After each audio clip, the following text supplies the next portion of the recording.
Hi, my name is Caitlin and welcome to my book channel. So since it's almost May, I wanted to create my May TBR as my first YouTube video. And I'm doing something I'd like to call Project TBR. Probably not an original name. I'm only going to be choosing books from my physical collection before I'm allowed to buy any more new books. I added a bunch of random prompts to a wheel spinner that I just found online. And here are the prompts I got. So the first prompt is middle grade.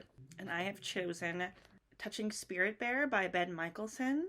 A couple months ago, I was at my boyfriend's house and I was looking at his bookshelf and I saw Hatchet. And I vaguely remembered reading that in elementary school.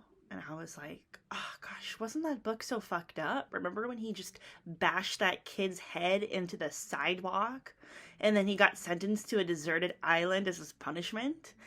And my boyfriend was like, what the fuck are you talking about? That is not the plot of Hatchet. Turns out I was thinking of this book.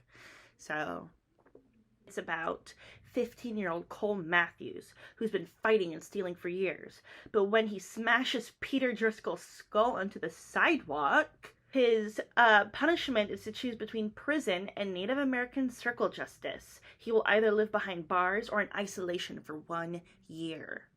I just love how, like, fucked up of a plot that is for a middle grade book. So, the second prompt we have is lighthearted. So I have chosen Ayawati on Ayawati, A Cinematic Odyssey by Richard Ayawati. If you don't know who Richard Ayawati is, he is a British comedian, actor, film director. The plot of this book is Richard Ayawati is interviewing himself as if he were one of the greatest filmmakers of all time, like if he was Scorsese or something. Chaos ensues. There's a boat chase. I'm pretty sure he has sex with himself or something. Yeah, I'm really excited to finally read this. The next prompt we have is most recent. So this means the most recent book I've added to my physical collection. And that is Bluets by Maggie Nelson. So I'm not sure how this book is categorized, if it's poetry or a novel or what, or nonfiction, but it's just like a really long numbered list of all of her favorite things about the color blue, I think. So that just sounded so peculiar, I had to pick it up, and I'm really excited to finally get to read this one. And it's quite short, so I'm sure I can finish it in like one sitting. Next we have, how apropos, the oldest book in my collection. And by oldest, I mean the one that I bought the longest ago. I have Special Topics and Calamity Physics by Marisha Pessl.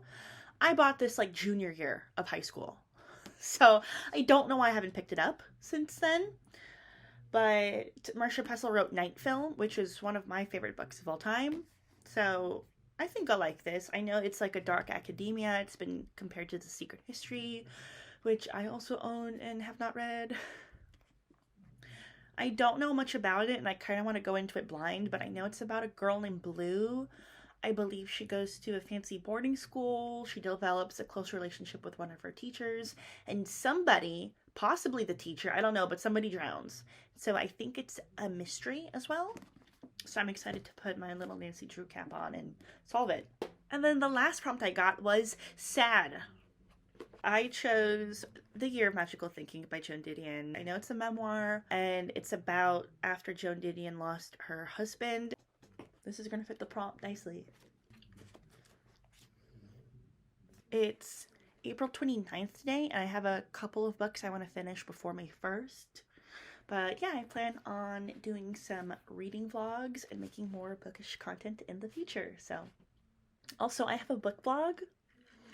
I don't write very often, but feel free to subscribe. It's on Substack. I'll leave the link in the bio, and you can also add me on Goodreads or Storygraph. So, bye!